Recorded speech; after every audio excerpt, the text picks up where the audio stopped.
अस्सलाम वालेकुम नाज़रीन, सिंध टीवी न्यूज़ सां गॾु मां आहियां निदा आबरो। हेडलाइंस तव्हां ॾिठियूं, तफ़सीली ख़बरुनि में भली कार बुलेटिन इश्तराक में वाक़िअ ख़बर ॾिनालो।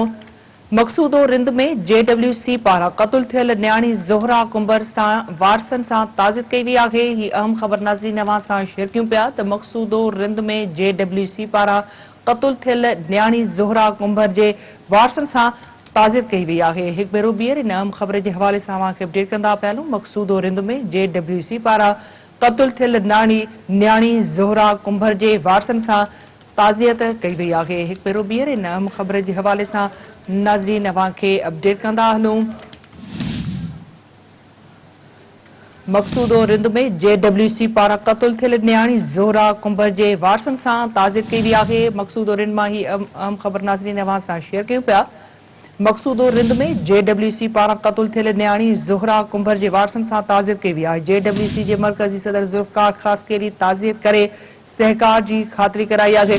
ज़ुल्फ़कार ख़ासकेली जो चवणु आहे त जेकॾहिं हफ़्ते अंदरि ज़ोहरा जा जवाबदार गिरफ़्तार न कया विया त धरणो हयो वेंदो। हिकु भेरो ॿीहर अवांखे अपडेट कंदासीं अहम ख़बर जे हवाले सां त मक़सूदो रिंद में JWC पारां क़त्ल थियल न्याणी ज़ोहरा कुंबर जे वारसनि सां ताज़ियत कई वई आहे। JWC जे मरकज़ी सदर ज़ुल्फ़कार ख़ासकेली ताज़ियत करे सहकार जी ख़ातिरी भी कराई आहे।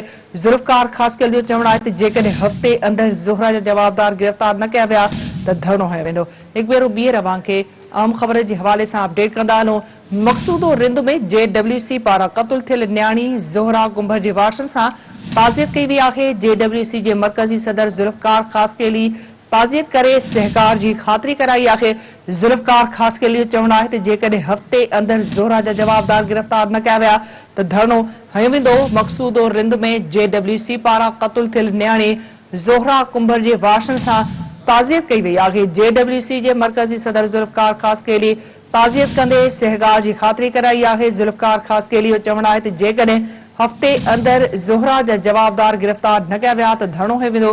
वधीक अपडेट्स लाइ असां राब्तो कयो आहे सिंध टीवी न्यूज़ जे रिपोर्टर काशिफ़ सां। जी काशिफ़, अपडेट कजो। JWC जे वफ़द पारां ज़ोहरा कुंबर जे वारसनि सां ताज़ियत कई वई आहे, छा अपडेट्स आहिनि? जी बिल्कुल, मक़सूद रिंद लॻ ॻोठ खान रिंद में ज़्यादती बेदर्दी सां क़त्ल थी वियल पोरियत अलीगुल कुंबर जी 8 साल जी मासूम न्याणी ज़ोहरा कुंबर जे तॾहिं ते JWC जे मरकज़ी सदर ज़ुल्फ़कार ख़ासकेली पहुची ताज़ियत कई ऐं खेनि हर मुमकिन साथ सहकार ॾियारियो ऐं चिता ॾिनो जेकॾहिं हिकु हफ़्ते अंदरि मासूम न्याणी ज़ोहरा जा क़ातिल गिरफ़्तार न थिया त वारसनि सां सलाह मशवरे मक़सूद रिंद में JWC पारां धरणो हयो वेंदो। जी ठीकु आहे काशिफ़, अपडेट करण लाइ वॾी महिरबानी अवांजी।